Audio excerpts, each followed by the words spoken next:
Hi everyone, hope you're doing well from wherever you're watching this channel, depending on your time zone. Now, yesterday, the Nyeri Governor Mutahi Kahiga attended the burial function for the late father to Jimmy Wanjigi, Maina Wanjigi, and he got a chance to address the mourners. But he used that opportunity to remind leaders how really they don't resonate with the reality on the ground. And it was clear that, you see, the leaders we have, they have lost touch with the reality. This message was directed to the majority leader in the National Assembly, Kimani Ichung'wah, and William Ruto, his boss. Ruto pushing for this finance bill. Then Kimani Ichung'wah taking it to the National Assembly and using every means possible to make sure that he's justifying that punity tax bill. So he is clear that indeed, in all that they were passing, they never considered the reality on the ground. That finance bill was unfavorable to the people. Remember what he said, finance bill chilly. But he was castigated for that by one Kimani Ichung'wah, to an extent of even discussing him in the National Assembly. So that was his message. And indeed, this has been proved to be true, because look on how William Ruto is now working on it, trying to adjust and adhere to what the youth are pushing for. Cut down on expenditure. And rejecting finance bill, bring in something that is favorable to the people. If they were not lost the touch with the people, they shouldn't have passed the finance bill. But they pushed it because they never considered the people's view and ideas on the same finance bill. How I pray that every one of us who gets an opportunity to be a leader will walk like this man has walked. Gen Z, mko? Wonderful. Bado mnakula KFC. You can see the kind of leaders we have. They have lost touch with reality. I was the first man to say that there was a problem with that finance bill. Did you hear me say it? What did I say? I said finance bill. They called me names. Spoke about me in parliament for 2 hours. They said I was clueless and I didn't know what I was saying. I posed to them a question between them and now, and me, who now knows what he was saying. And what we must say is that leaders must never lose touch with the common people. Because this is a challenge we have. Once we get into our Range Rovers and the big V8s, go to those special places, we then forget where we came from. A few days ago, we were all here kneeling and begging you, please vote for us, singing songs that you asked us to sing. But when we get to those privileged positions, then we forget that. And it is important that we are reminded. Thank you, Gen Z, for reminding us that. The other day, they said that I was organizing Gen Zs. And I said, if Gen Zs who are my sons and daughters come to my office, and they say they wanted to be addressed by the governor, wouldn't I be stupid not to address them? And so I will continue addressing them. But I wish you well. I want to tell you that you are now in the mountain. This is where the mountain is. Na baba karibu mji kwa mlima. Last time where ulitafuta watu hawajui mlima. Iko watu wanaelewa hii mlima vizuri. Come and we see that. May God bless you so very much. Asante sana. Governor, asante sana. Damu ya maumau hiyo. Damu ya maumau. Makofi tena ya governor.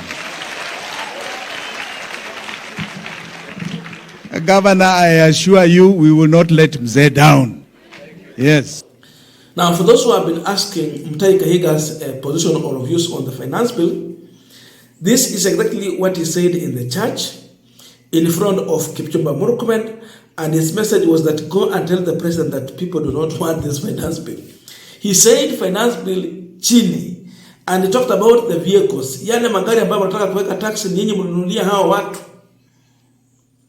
Therefore, he did not support the finance bill. Hao watu wasiwadanganye.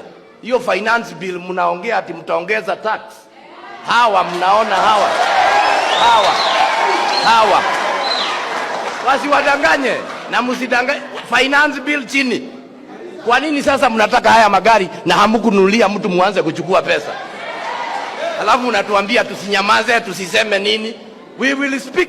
Indeed, Kimani Ichung'wah referred to Nyeri governor as a clueless person, and he even went further to bring in the issue of Gachagua, that Gachagua, if you want to speak to the president, just come and say it directly. Don't go behind someone to deliver your message. So he even used so hard-hitting words to describe the Nyeri governor as a clueless person, just because for them it was all about passing finance bill, whether it is good or bad.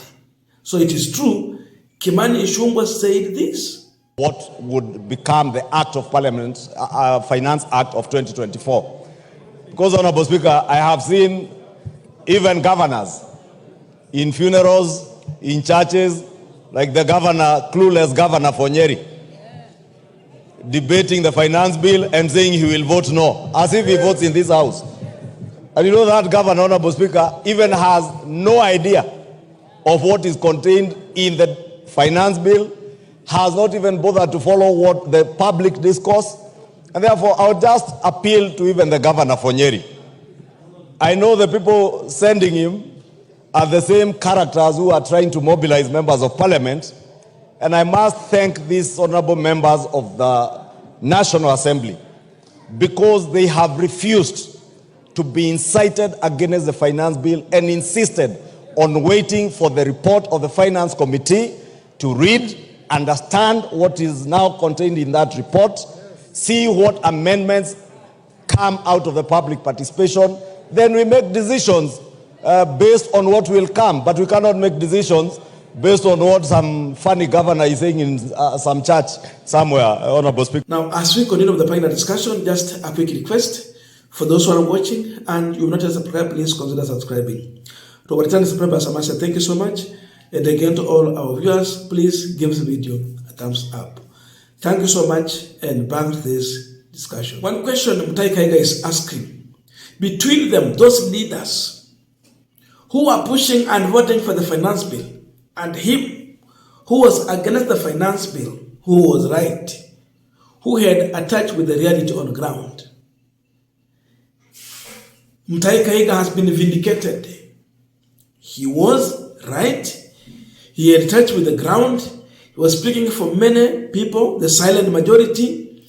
And these individuals have been forced through the protest to react. And they are now deciding to take back their finance bill. They are now coming, using the whole day to explain to Kenya that we have withdrawn the expenditures in the First Lady's office, Second Lady's office, the spouse to Prime Minister's office, and in fact, Ruto wanted to employ 54 chief administrative secretaries. We want to give credit and a shout out to all Gen Zs on this channel that indeed they have done great to the nation, they have done great to their parents, they have done great to the growth of this country.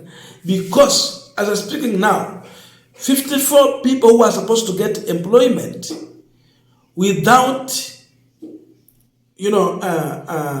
with a salary in illegal office, ghost workers, they have lost those jobs.